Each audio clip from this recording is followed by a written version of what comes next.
Olá, muito boa noite. O nosso convidado de hoje é conhecido por sua luta em favor dos marginalizados e também dos direitos humanos. Ingressou na Ordem Franciscana em 1959, onde permaneceu por mais de 30 anos. Teólogo e filósofo por formação, esteve presente no início da reflexão e das teses que formataram a chamada Teologia da Libertação.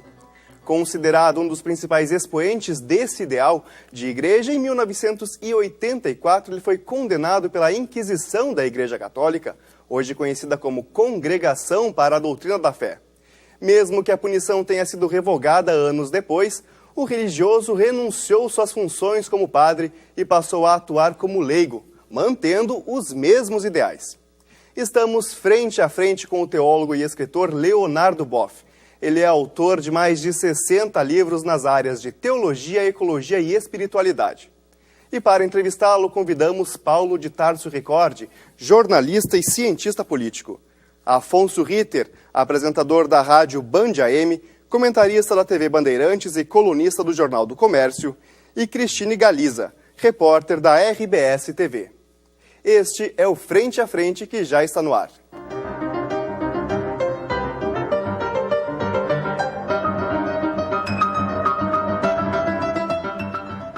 Lembramos que o Frente a Frente vai ao ar todas as quintas-feiras pela TVE e pela FM Cultura no 107,7 do seu rádio, com reprise aos domingos, às 9 da noite, somente aqui pela TVE. Professor Boff, muito obrigado pela presença aqui no programa. Boa noite. Boa noite, é um prazer participar desse Frente a Frente. Como eu falei na abertura, o senhor foi condenado pela Inquisição da Igreja Católica, numa época em que quem era prefeito da congregação era Joseph Ratzinger, o atual Papa Emérito Bento XVI. À época, quais foram os argumentos do Vaticano para lhe punir? Bom, é uma coisa curiosa porque eu fui condenado por um amigo meu. Então eu digo, olha, é um amigo desleal, porque amigo não condena amigo. Foi professor seu, né? Ele acompanhou minha tese, publicou minha tese, trabalhamos juntos na revista Concilium e acabamos ficando amigos de teologia. Mas ele, de simples teólogo, foi alçado diretamente a cardeal. Eu fiquei embaixo, de teólogo.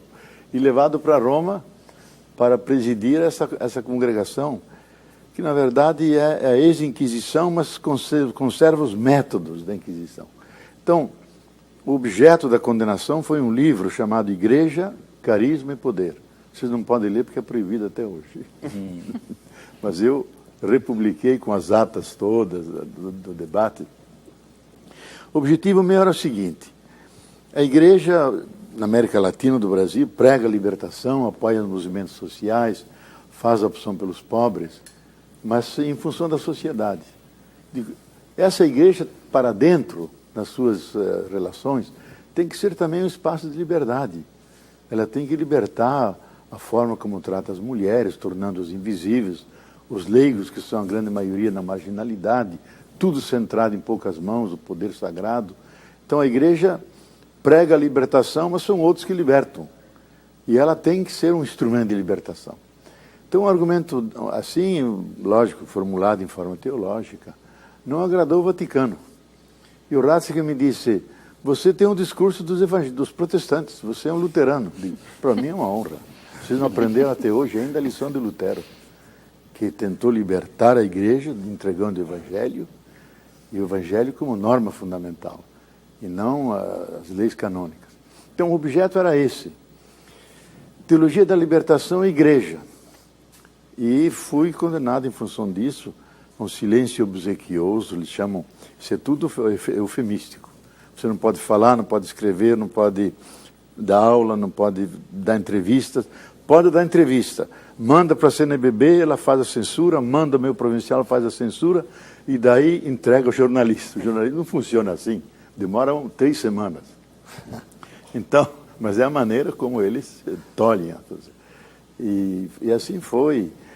Mas quando Dom Paulo Evaristo, que foi meu professor, se encontrou com o Papa e disse, santidade, o senhor se comportou como os militares brasileiros, o senhor cortou a língua do meu aluno. Eu, como os militares, absolutamente. Mas foi, ele está em silêncio obsequioso. Liberta esse homem, eu não quero ser como os militares. Aí depois de 11 meses, eu pude voltar a falar, porque o silêncio era indefinido, obsequioso para sempre. Professor, a situação de lá para cá mudou muito. Eu estou me referindo mais ao atual Papa, porque, pelo que eu percebi, pelo que eu li, não havia, digamos assim, grandes divergências de ordem teológica, muito mais de ordem disciplinar. Não sei se eu posso fazer uma distinção tão forte assim. De qualquer maneira, mudou muito isso. Quer dizer, todo esse espírito novo que surgiu na igreja, jamais se imaginaria que pudesse se repetir. Eu acho que mudou mesmo. Nós viemos de um longo e tenebroso inverno, de 2 papas conservadores, que imaginavam a igreja como um castelo fechado, cercado pelas ondas da modernidade, contra a qual eles se defendiam, e chega um papa que traz uma primavera. Diz, a igreja não é um castelo, a igreja é uma casa de portas abertas. Quem está dentro para sair, e os quem está fora para entrar, e sem nenhuma vigilância, sem pagar pedágio, em moral e doutrina, porque a igreja é como diz Jesus, se alguém vem a mim, eu não mando embora. Então houve uma revolução extraordinária na atmosfera da igreja, liberdade, e ele declarou 2 vezes, eu não vou condenar ninguém, não vou excomungar ninguém, porque entre um dogma e um pobre, você tem que servir ao pobre, e não ao dogma. Desculpe, eu tenho pressa. E tem risco de voltar à situação anterior? Só se matarem o Papa, porque na história da igreja, tem uma série de papas, entre o ano 900 e 1100, todos foram decapitados, mortos, assassinados, jogados no rio Tibre, nenhum papa sobreviveu. Mas também era uma vergonha, tinha papa eleito com 16 anos, fazia todas as bagunças possíveis de um jovem. Então, hoje já não é mais isso. Eu acho que é difícil. E ele é franciscano no trato, cheio de ternura, bondade, misericórdia. Mas na estratégia é um jesuíta. O jesuíta é um homem da modernidade, da razão, do projeto, e tem a mão firme. Então eu acho que ele vai fazer grandes reformas, e ele foi hábil em começar a reforma do papado, por ele mesmo, e depois da cúria. Então ele se despojou de todos os títulos de poder, não se considera papa, bispo de Roma, não se considera chefe de Estado do Vaticano, mandou retirar para si o passaporte argentino para dizer, eu sou argentino, não sou chefe de Estado. Então, os hábitos dele mostram que ele tem outra visão da igreja e do mundo, e não sem razão. Ele não é filho da velha cristandade europeia.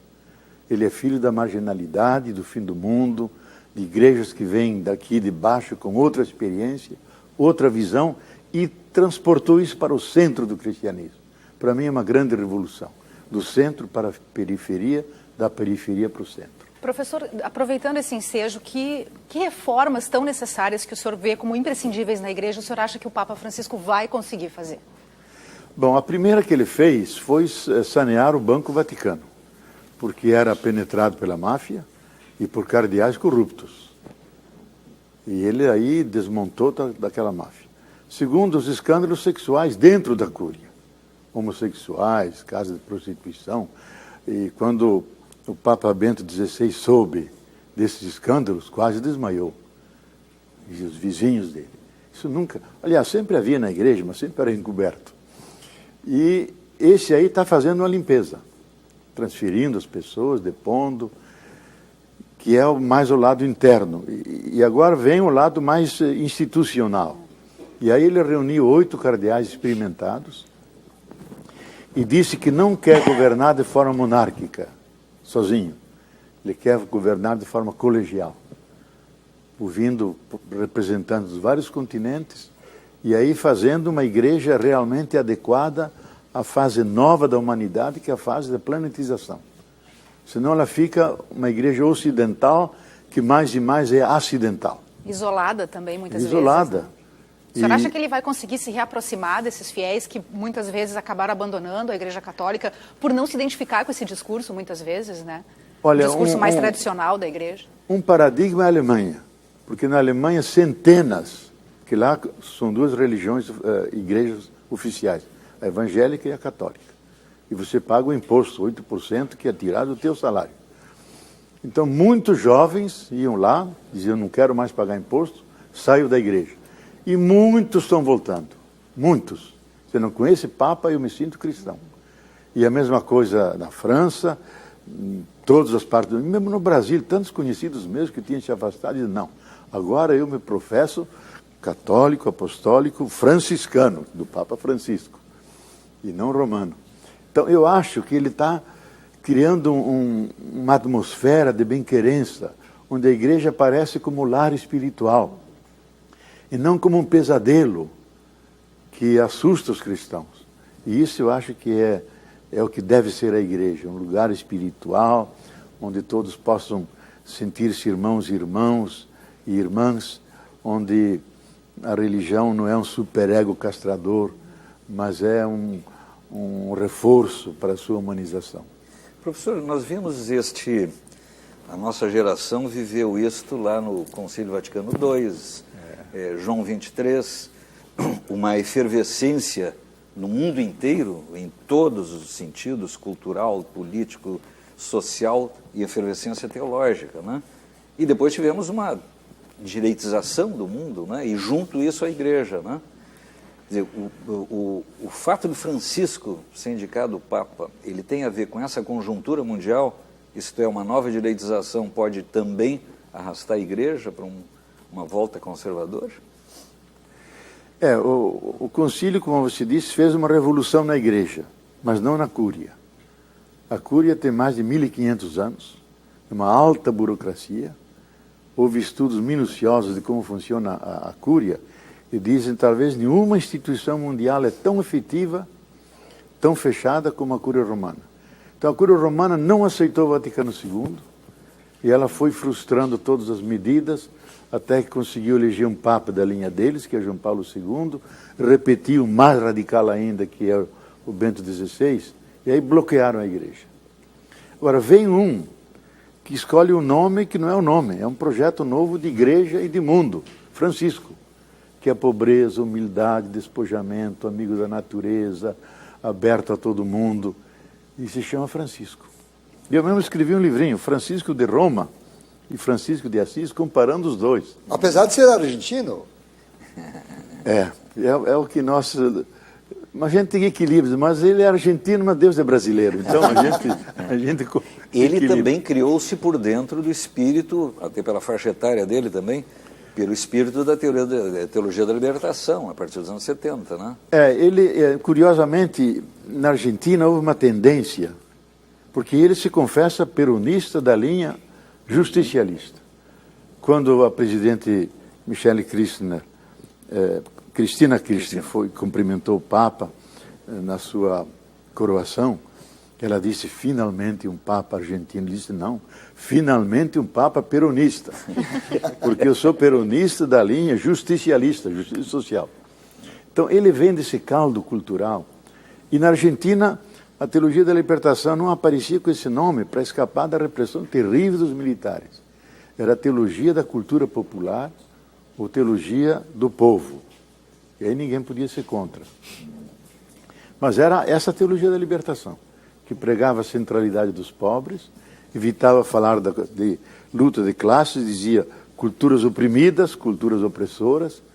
E o professor dele, que está vivo ainda, Juan Carlos Canone, diz que Bergoglio é uma vocação adulta, entrou já adulto, formado em química, entusiasmado com essa teologia, e já ali decidiu viver o espírito dessa teologia e frequentar as favelas.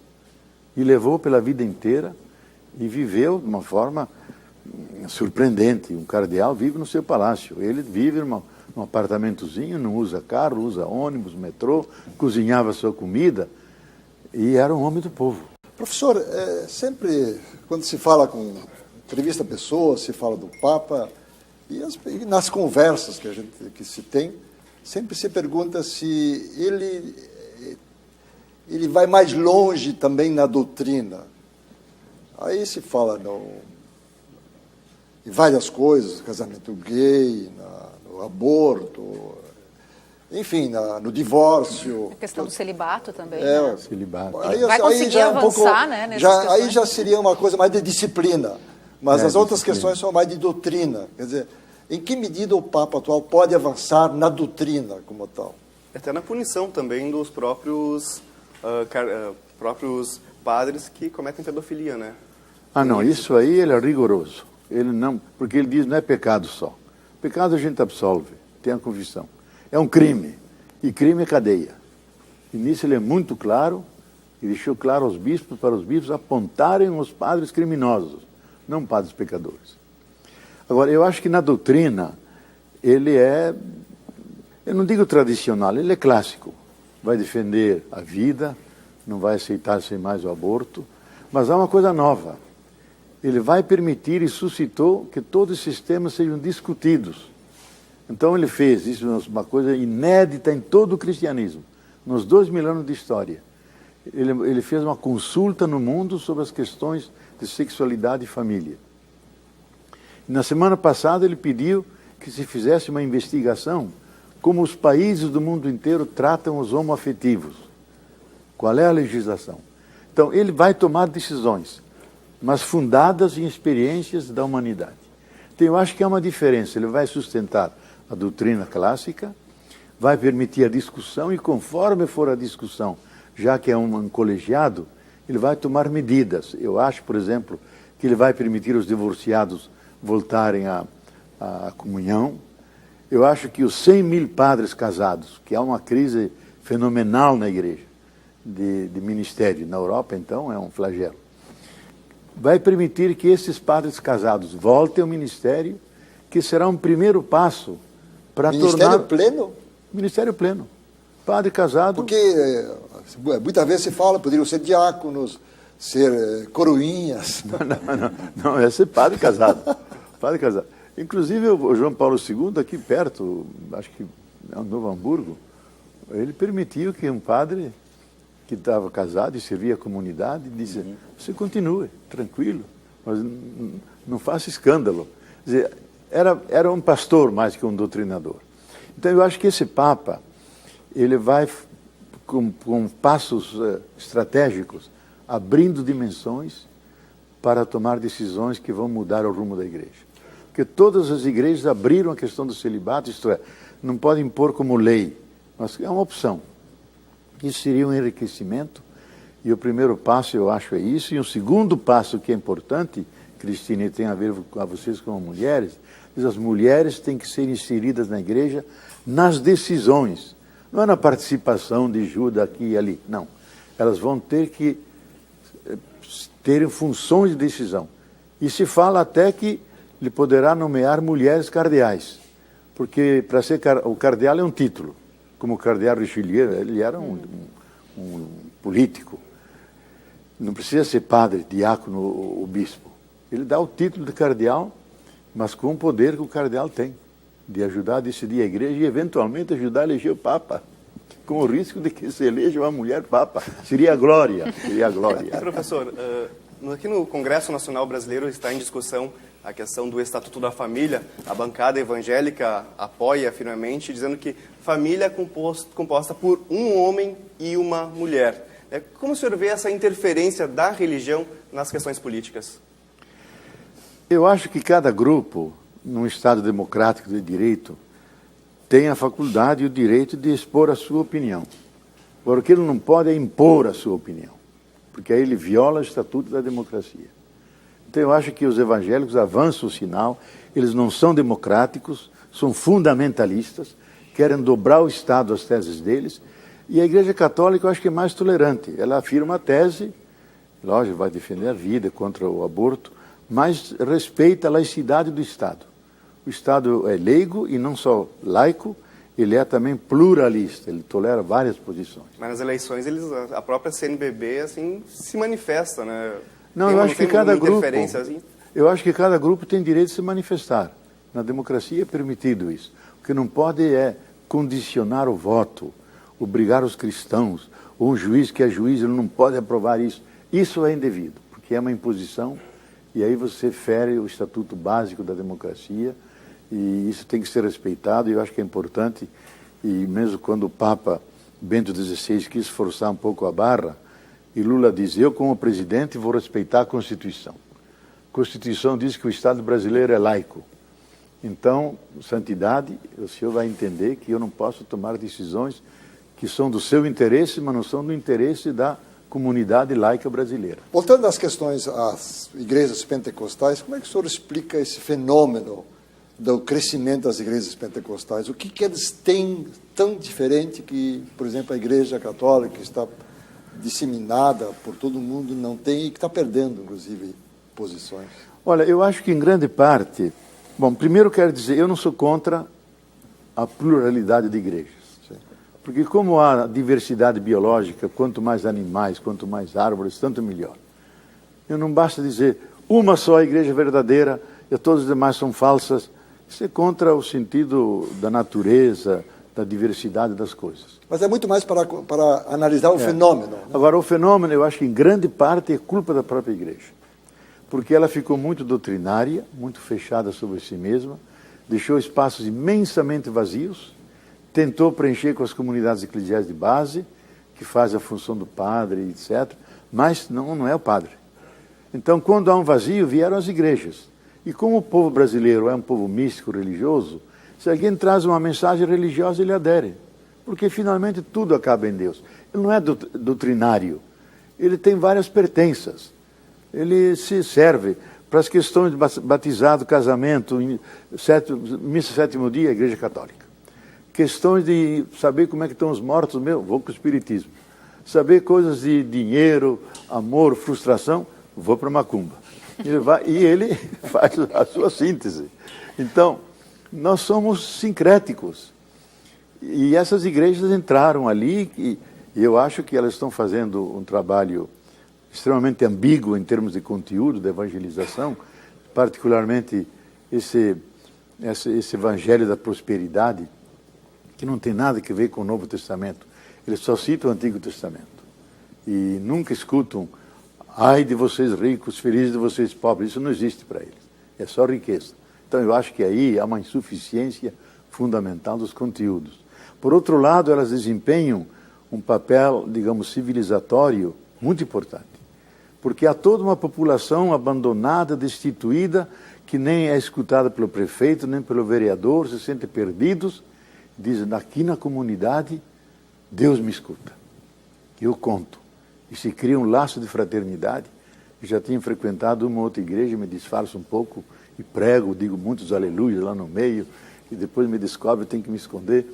Eu sinto que ali há uma vida, e que reúne aquele povo. Antes ele batia na mulher, já não bate, antes sentia-se perdido, agora se confraterniza. Então, esse lado nós não devemos perder. Por mais que façamos a crítica doutrinária, eles têm uma função de agregação, de permitir que o povo brasileiro conserve sua dignidade, sua autoestima, e aí eu acho que precisamos estar abertos ao diálogo, reconhecê-las e nos reconhecer mutuamente. Não fazer uma guerra religiosa. Mas o Brasil tem uma certa inocência religiosa também, né? Principalmente quando se fala dessas novas igrejas que muitos pastores, bispos, pastores principalmente, a gente vê que usam a fé para benefício próprio, né? Deles mesmos. Principalmente financeiramente. Existem as igrejas e religiões do mercado, que seguem a lógica do mercado. Então falam mais para o bolso da pessoa do que para o coração dela. Então é dinheiro, é prosperidade. E aí eu acho que o Estado brasileiro devia aplicar a lei. Mas não aplica porque senão perde voto. Porque eles mobilizam as populações, aquele é inimigo nosso, não votem nele. Sim, eles estão apoiados por esses partidos. Mas é contra a legislação. Você não pode usar um instrumento público, uma concessão, que é a televisão, o rádio, para fazer proselitismo, para atacar os outros. Então, é uma ofensa à legislação. Mas ninguém gosta de tocar nisso porque tem repercussões políticas que podem ser prejudiciais aos candidatos. A propósito, na Teologia da Libertação, o senhor escrevia que não só a dependência internacional, mas também a dependência interna de classes, né? Não fazia, ela produzia pobres, né? A redução da pobreza no Brasil, ela se encontra com o que pregava a Teologia da Libertação? Olha, em parte sim. porque nós precisamos reconhecer, e Lula sempre disse, que 3 forças ajudaram a criar o PT. Os que vieram do exílio, os grupos de esquerda, que eram os gatos pingados, perseguidos pela repressão, e a Igreja da Libertação de Dom Helder, do Frei Beto, do Frei Bofo, esses da base, que eram os movimentos sociais, as 100.000 comunidades de base, e nós não entramos no PT, nós fundamos o PT, fundamos a célula. Então, como um instrumento para chegar a mais justiça, mais transformações sociais. Então, uma das coisas principais que Lula aprendeu, e por isso chamou Frei Beto, é instaurar, porque Frei Beto é um dos teóricos dessa teologia, de criar a primeira coisa, Bolsa Família. Nessa consciência que o primeiro dever do Estado é defender a vida do cidadão. E como diz Mújica do Uruguai, se a gente tira o anzol, tira a minhoca, tira a vara, não dá para pescar, você tem que dar o peixe. Mas aqui se procurou dar a vara, o anzol, a minhoca, para você pescar. Isso é autônomo. Então, isso foi uma estratégia altamente social, que integrou 30, 40 milhões de pessoas, e eu acho que grande parte desses fizeram as manifestações ano passado, em junho. Dizendo, nós não somos animais famintos, já matamos a fome, temos outras fomes. Fome de educação, fome de lazer, fome de saúde, fome de espaços de convivência. E isso, acho que o PT tem que tomar atenção, senão ele não atende, nunca teve uma política específica aos jovens, vai ter que fazer uma política específica aos jovens para atender essa massa enorme que cresceu na vida e na consciência. Se sente cidadãos que reclamam direitos. Professor, entrando um pouco na sua especialização, que eu vejo nos seus livros, na sua pregação, essa integração entre, vamos dizer, o evangelho, entre a teologia e o meio ambiente. A gente sente uma integração profunda de tudo isso, que é um pouco novidade na igreja. Não são muitos teólogos que têm essa concepção, digamos, integralizada. Eu acho que uma boa pergunta é essa, Afonso. A marca registrada da teologia da libertação é a opção pelos pobres, contra a pobreza, em favor da vida, da justiça social. Então nós nos demos conta, eu pelo menos já nos anos 80, que a mesma lógica que explora as pessoas, explora as classes, explora os países, essa mesma lógica explora a natureza, os bens e serviços, e hoje de uma forma de exaurir grande parte desses bens não renováveis. Então, digo, dentro da opção pelos pobres, tem que caber o grande pobre, que é o planeta Terra.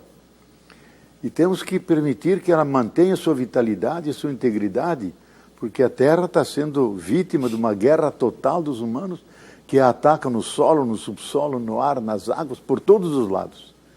E ela se defende produzindo febre, está doente. E o aquecimento é a reação da Terra que busca um novo equilíbrio. Então, eu acho que a teologia da libertação só é integral, e era um conceito que a gente sempre utilizou, uma libertação integral, não só econômica, mas principalmente espiritual, humana. Hoje ela tem que ser uma libertação do planeta Terra, porque temos que salvar a base que sustenta todos os demais projetos, sem os quais nada se sustenta. E a partir daí veio, então, essa ecoteologia da libertação. Eu estou muito feliz, e até posso dizer aqui, que o Papa, se comunicando até indiretamente comigo, para um amigo comum, pediu subsídios de ecologia, porque eu trabalhei muito esse tema, especialmente o livro Ecologia, Grito da Terra, Grito dos Pobres, porque ele está preparando uma grande encíclica própria dele, até agora não sempre ressonâncias de coisas anteriores, uma encíclica para salvar a vida no planeta. E aí a ecologia, e aí vem a dimensão franciscana dele, de uma relação amiga da vida e não hostil à vida. Tratar a todos como irmãos e irmãs, e é a relação de sinergia, de cuidado, de amor para com as coisas. Mas não existe outro lado? Deus não mandou que o homem dominasse a terra? Esse é um dos textos contraditórios e que foi usado no capítulo 1 do Gênesis 1:35, dominai a terra. E aí, lógico, foi interpretado. Agora, se você lê em hebraico aquilo, o hebraico não diz dominai. Você recebeu uma herança e você tem que administrar essa herança. Daí que o capítulo 2º, de certa forma, faz um balanço. Diz, coloca o homem e a mulher no jardim do Éden para cuidar e guardar. Cuidar já sabemos, guardar é garantir a sustentabilidade. Então, esse 2º capítulo que é mais diretamente ligado à ecologia. O primeiro tem que ser interpretado. Então, eu acho que a igreja, o cristianismo, é um pouco cúmplice da situação que chegamos hoje. Em outras palavras, houve algum erro na nossa transmissão da fé, onde não incluímos a proteção do criado, considerávamos progresso derrubar florestas. Eu lembro da minha terra, Concórdia, que eram grandes pinheirais. Quanto mais pinheiro, menos valia a terra. Então, quanto mais se derrubava e se desvastava, e podia plantar então o trigo, o milho, etc. Hoje seria um escândalo. Então, formados nessa visão de sermos os senhores antropocêntricos, dominando a terra, nós tínhamos essas estratégias. Hoje nós temos que mudar isso. Inclusive, há uma receptividade, digamos, da humanidade, pelo menos de grandes segmentos da humanidade, que há 10 anos não tinha essa receptividade por todas essas questões que se chamam de sustentabilidade. Como é que, aproveitando, como é que se faz esse retorno, então? A preservação, como é que a gente conscientiza as pessoas? A gente vem de uma economia que cresce baseada num consumismo desenfreado, de produtos descartáveis, a gente está poluindo o planeta. Como é que a gente reverte isso, professor? Olha, esse é o grande desafio, porque há uma correlação de forças muito desiguais. O grande sistema não escuta os alertas das comunidades científicas, todos esses encontros que a ONU organiza sobre o aquecimento global não terminam em nada. Então, nós temos que aprender, eu acho, do sofrimento. No meu modo de ver, nós estamos no coração de uma grande crise ecológica e social, e quando a água chega na boca, nós já nos movemos. Quando chega no nariz, e não fazemos como o gaúcho que diz, eita, Guaíba velho, eu te engulo todo. Ele se afoga. Então, eu acho aquilo que Hegel dizia, que fez uma análise da história da humanidade, a última frase dele era, nós aprendemos da história que o ser humano não aprende nada da história, mas aprende tudo do sofrimento. Eu acho que nós vamos ao encontro de um grande sofrimento, onde a gente diz, ou mudamos ou morremos. Agora, melhor seria, pela negociação, pela racionalidade, não chegar a esse extremo. E eu acho que nós não temos a boa vontade suficiente dos chefes de Estado, nem no Brasil, há essa consciência coletiva, nos grandes centros de poder, da gravidade da situação da Terra. Então, eu acho que uma função nossa, vocês e eu como intelectuais, temos que falar disso, despertar as consciências, porque desta vez não podemos errar, porque não teremos tempo de fazer a correção. E a última declaração da comunidade científica norte-americana, não de um ou outro teólogo, cientista, dizendo se nós nada fizermos, lá para os anos 2025 a 30, a Terra pode dar um salto que chama o aquecimento abrupto, pode chegar a 4, 5 graus Celsius, até 6. Com esse calor, nenhuma forma de vida hoje que existe vai subsistir. E grande parte da humanidade vai morrer. Diz, então, vocês, decision makers, vocês que tomam as decisões, cuidem do futuro. Mas, professor, aí tem uma outra questão que às vezes nós levantamos nas nossas discussões sobre esse tema. O aquecimento, tem as duas questões, uns que dizem que é um fenômeno, digamos, que se repete ciclicamente, e outros, então, insistem nessa questão do aquecimento planetário. E aí tem até as pessoas que dizem que há interesses por trás dos que pregam de que estamos vivendo um momento crucial em função do aquecimento planetário. Inclusive, o americano, o famoso vice-presidente, né, que era candidato, como é o Al Gore, se diz que ele está aí financiado por interesses também comerciais. E aí, como é que nós ficamos no meio dessa batalha? Olha, esses cínicos e esses chamados cínicos do aquecimento e os negacionistas estão perdendo cada vez mais a batalha. Porque basta olhar os cataclismos que estão ocorrendo na natureza. Mostra que a Terra perdeu seu equilíbrio, por um lado neves tremendas como na Europa, por outro lado secas e estiagens terríveis como no nosso meio, tsunamis, quase todos os vulcões estão ficando ativos. Então, a Terra perdeu o seu equilíbrio. Agora, pertence à geofísica da Terra, que ela esquenta, esfria, pertence à lógica dela, isso é óbvio. Agora, o problema nosso, e pode perguntar a cientistas como Antônio Nobre, que é o grande nome brasileiro que está no IPCC, diz o problema é que está aquecendo e subindo e não desce mais. Porque o acúmulo de gases que o sistema industrialista mundial está produzindo impede que a Terra tenha o seu ritmo de subir e descer. Agora sobe e não desce. Isso é um fato empírico, de prova científica. Então, esses estão cada vez menores e as grandes petroleiras, até há pouco, pagavam cientistas para escrever 30 linhas contra o aquecimento global, pagavam fortunas, mas foram desmoralizados. Mas elas estão por trás e elas dão a agenda. Eu mesmo vi isso em Cancún, na Rio+20 aqui. Elas controlam a agenda dos grandes encontros da ONU, porque aí está o sistema todo, vive do sangue do petróleo. E eles, lógico, trabalham com bilhões. E sempre encontram pessoas que inventam argumentos, criam álibis para não chegar ao centro das decisões. Professor, lá a partir dos anos 70, quando o foco da preocupação, então, era apenas a humanidade, né? As comunidades eclesiais de base, que chegaram a 100 mil no Brasil, elas foram importantíssimas nesta reação. Quando o senhor incorpora, então, essa visão cósmica, né, o homem, a sua natureza, é evidente que não apenas os profetas dão conta disto, né? Quais são as organizações necessárias hoje para fazer a resistência a isto? Uma vez que os poderosos Estados Unidos é um dos que bloqueia essa discussão, né, do aquecimento global, por exemplo. Eu acho, Paulo de Tarso, que como o problema é global, a solução tem que ser global. Cada pessoa, cada instância, cada grupo, cada saber tem que dar a sua colaboração. Por exemplo, as comunidades eclesiais de base, SEBs, no grande encontro nacional, 4.000 representantes em Porto Velho, elas decidiram se chamar SEBs, Comunidades Eclesiais de Base, e Comunidades Ecológicas de Base. E se comprometeram, esses milhares de comunidades, lá onde estão, preservar tudo que é verde, não criar lixo, não queimar nada, cuidar da água. Então, é um movimento que vem de baixo.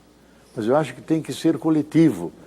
E se não for, por isso que Capra, que é um dos grandes nomes dessa visão, criou uma rede de escolas mundiais, tem em São Paulo, alfabetização ecológica. Não é para alfabetizar crianças, é para alfabetizar os mais ignorantes que tem, que são os grandes empresários. É para esses que eu criei a escola, para eles despertarem. E um tempo atrás, eu encontrando-me com ele, a gente tem trabalhado junto, eu disse, Boff, a chave seria simples. Se os seres humanos aprendessem a conhecer os ritmos da natureza, respeitarem esses ritmos, não precisaríamos falar de desenvolvimento sustentável, não precisaríamos falar nada de ecologia, a própria natureza colaboraria conosco. Só que eles não querem saber, a natureza está lá, nós podemos explorá-la como queremos, e nós não nos sentimos parte da natureza. Não é que a natureza está lá, ela está aqui também. E se nós compreendêssemos isso, mudaria toda a perspectiva da nossa civilização. Recentemente o senhor escreveu sobre a importância da espiritualidade para a saúde, né? E muitas pessoas confundem a espiritualidade com religião e vão buscar as igrejas para suas curas. Qual a diferença? É possível separar, na verdade, espiritualidade e religião? Eu acho que não é tanto separar, mas distinguir. Porque, na minha opinião, todas as religiões nascem de uma espiritualidade. Isto é, de um fundador, de um Moisés, de um Jesus Cristo, que tiveram uma experiência do mistério do mundo, do sagrado, do tal, mil nomes, do divino, de Deus. E a partir daí, então, traduziram numa doutrina, num rito, e aí surgiu a religião. Agora, a espiritualidade é algo mais fundamental. Não é uma instituição, não é uma igreja, não é monopólio das igrejas. É um dado antropológico, um dado de cada ser humano, com o mesmo direito de cidadania, como a libido, como a inteligência, como a vontade, que é aquele conjunto de valores, inspirações, utopias, que te acompanham ao largo de toda a vida e que dão sentido à tua vida. que faz você uma pessoa honesta, aberta aos outros, amante da verdade. Vivendo esses valores, você vive o mundo espiritual, que é o mundo dos intangíveis, você não toca isso. São valores que não estão no mercado, você não compra o amor na bolsa e não vai para o banco, estão no teu coração. Então a espiritualidade é muito mais vasta que a religião. E hoje alguém pode ser não religioso e pode ser até ateu, profundamente espiritual, porque é um amante da verdade, respeita os outros, ama a natureza. E eu acho que isso é mais movimento do que instituição. Professor, o senhor naturalmente deve pertencer hoje a um grupo, a uma organização, pelo menos a pessoas em nível internacional. Qual é o seu grupo mundial planetário que lhe ajuda e o senhor ajuda a refletir, a avançar todas essas considerações, enfim, todo esse estudo?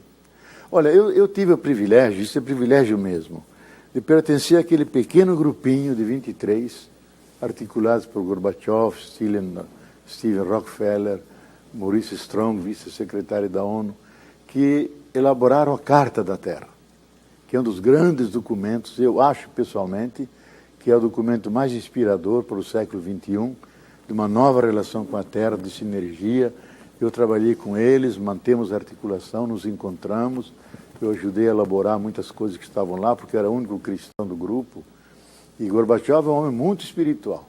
Inclusive, a tese dele é o seguinte: ou fazemos uma revolução espiritual à base de novos valores e princípios, ou nós passamos o ponto crítico e vamos ao encontro do pior.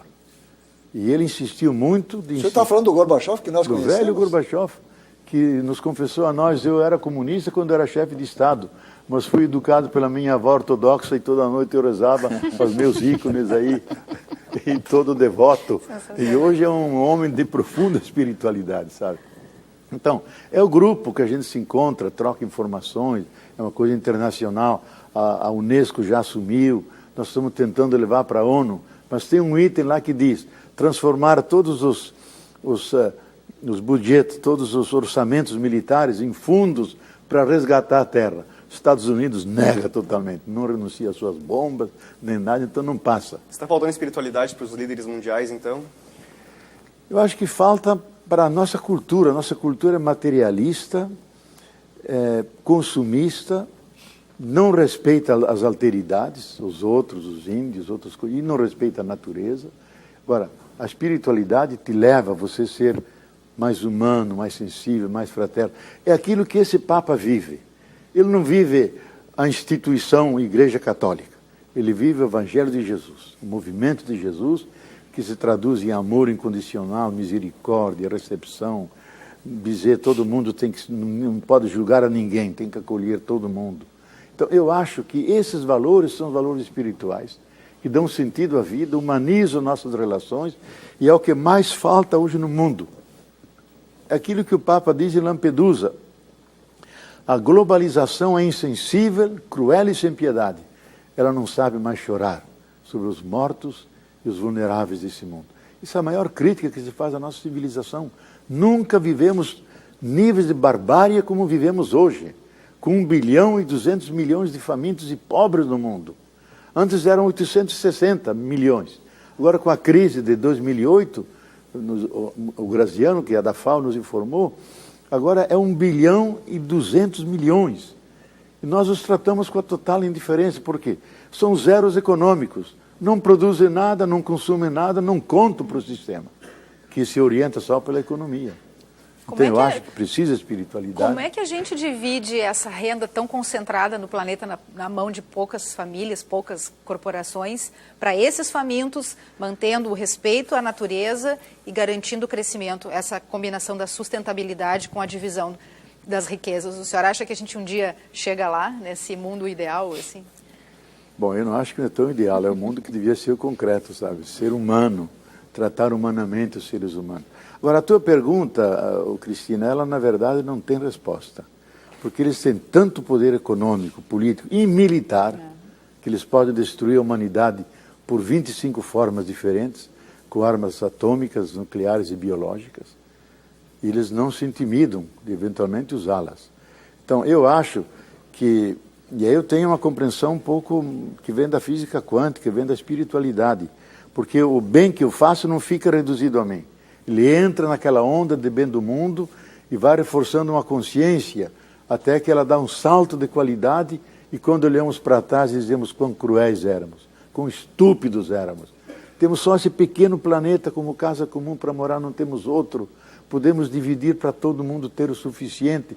Se aplicassem a taxa Tobin, que é menos de 1% do dinheiro que está nas bolsas, que não está na produção, daria um fundo para todo mundo ter comida, casa, roupa lavada, escola, saúde, e não fazemos, porque somos desumanos, vivemos na barbárie, não temos espiritualidade. Professor, voltando ao Papa, qual é o que já se sabe agora, qual é a agenda mais importante do Papa já conhecida, daqui para frente, em termos de igreja? Olha, eu acho que são duas agendas. Primeiro, a reforma interna da igreja, porque ela estava absolutamente desmoralizada, e uma igreja que envergonhava os próprios cardeais.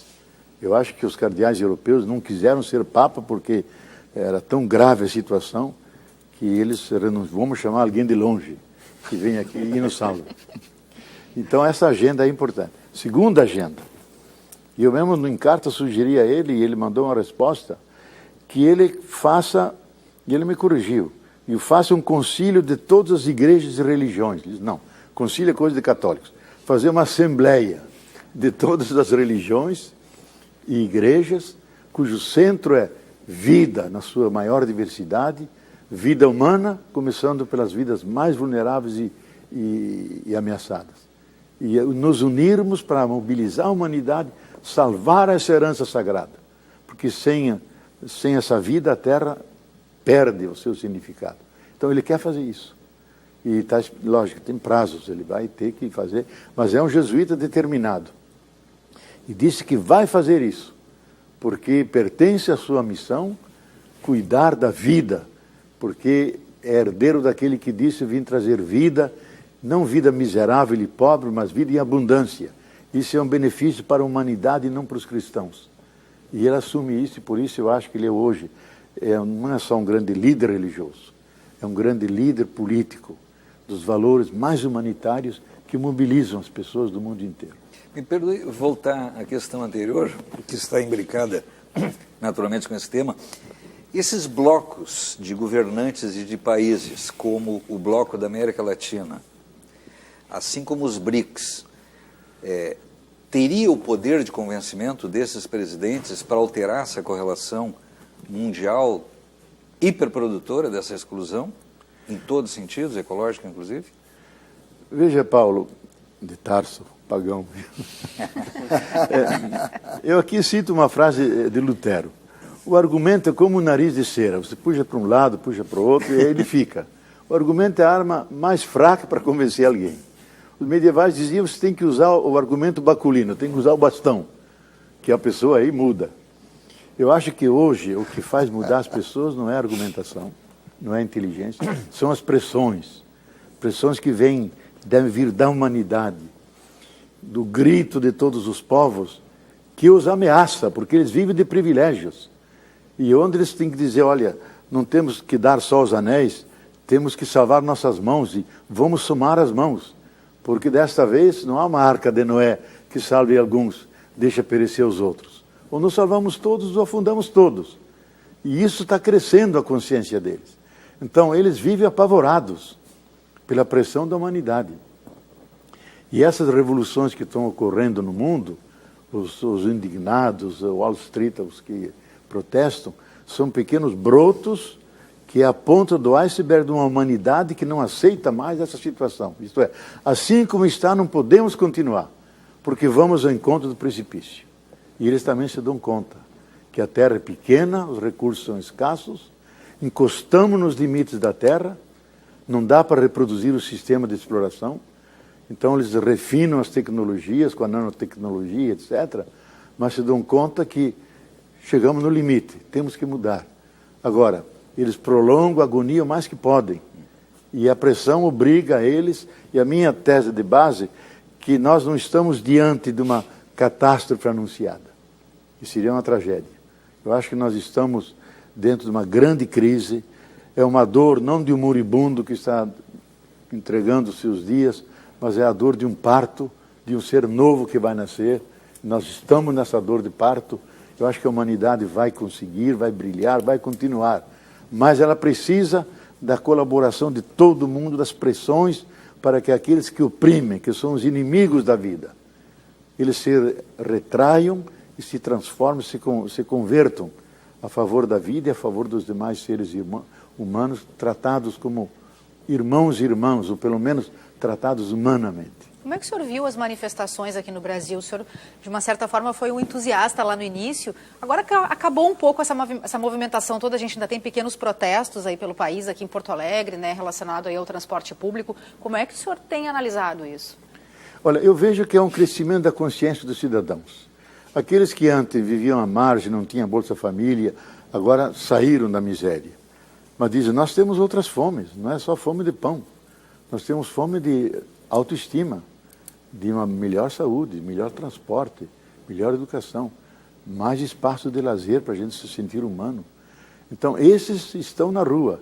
Eu acho que se os partidos e o próprio PT não atender a isso, eles vão perder, estão sendo infiéis ao portador do poder, que é exatamente as bases da sociedade. O senhor acha que fez eco esse grito das ruas aí? Eu acho que, no que começar a campanha eleitoral, os discursos vão ser diferentes. Tem que atender a esse grito, porque não é só grito da juventude, é grito de uma nação. E os jovens é a ponta do iceberg, é o grupo mais sensível do que ocorre na sociedade. Então nós estamos diante de uma metamorfose. Eu acho que temos que refundar o Brasil, refundar. Não naquelas bases tradicionais, de um governo de negociatas, mas um governo mais republicano, isto é, que faz políticas sociais, com uma democracia mais participativa e não só delegatícia, que você representa. E isso eu acho que vai acontecer, no meu modo de ver, o 7 de setembro desse ano vai ser importante, que vai ser uma grande conclamação, um plebiscito nacional, exigindo uma reforma política. E o parlamento vai ter que se pronunciar. Se vier essa reforma política nessa linha, será um outro Brasil.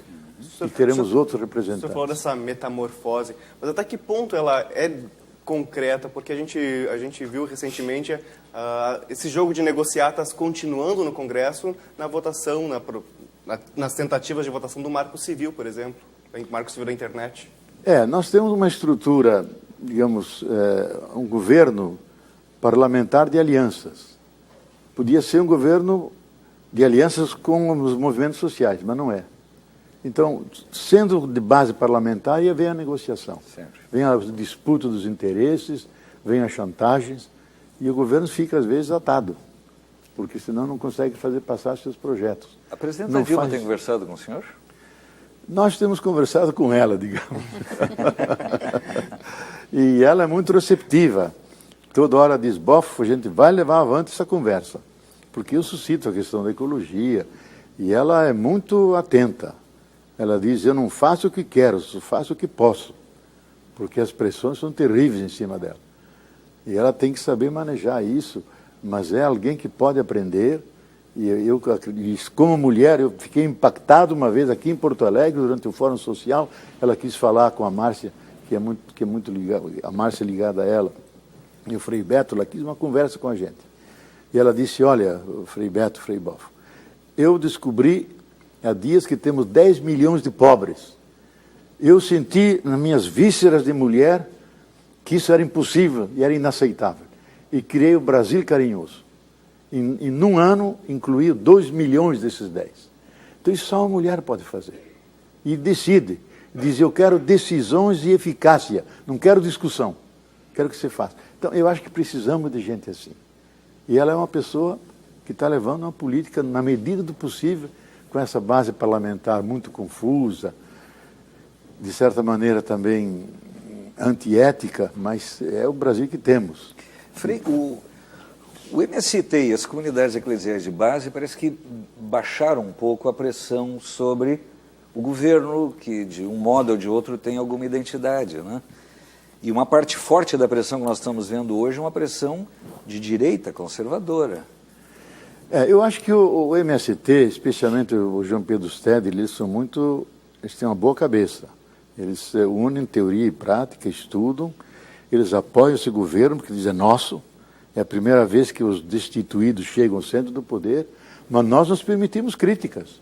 Não fizeram a reforma agrária, os assentamentos são insuficientes, a relação para o agronegócio é infinitamente mais importante do que a agricultura familiar. Fazem as críticas, mas críticas construtivas a partir de dentro, como companheiros. Agora, a grande pressão vem exatamente do capital nacional, articulado com o transnacional, que quer o Brasil, na divisão internacional do trabalho, uma espécie de recolonização do Brasil. Só exportar bens in natura, minério, grãos, etc. Nada de tecnologia. E nós não aceitamos isso, porque é voltar para trás. Mas eles estão forçando o Brasil a aceitar essa estratégia. Uma das resistências mais duras é da presidente Dilma. Diz, nós queremos ser um país autônomo que ajude a decidir os destinos da humanidade. Temos a base geopolítica e a riqueza ecológica que ninguém tem no mundo. E isso tem que valer também nas decisões mundiais. Professor Leonardo Boff, muito obrigado por essa excelente entrevista. Agradeço também a presença dos colegas jornalistas, mas principalmente a sua audiência, a sua companhia. O Frente a Frente volta na próxima semana. Até lá.